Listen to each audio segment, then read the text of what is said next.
अरे कस हो सज धज के कहाँ जात हूँ? नैहरे जात है। नैहरे जात है? हाँ। काहे बदे?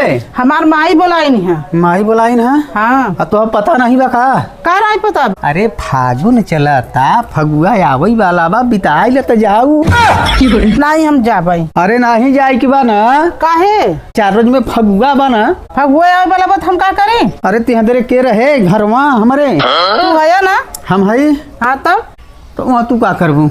हम जात है, माई बोलाए हैं, जात है, हम भेंट मुलाकात करब। और का करब? तो यहाँ फगुआ के खेले?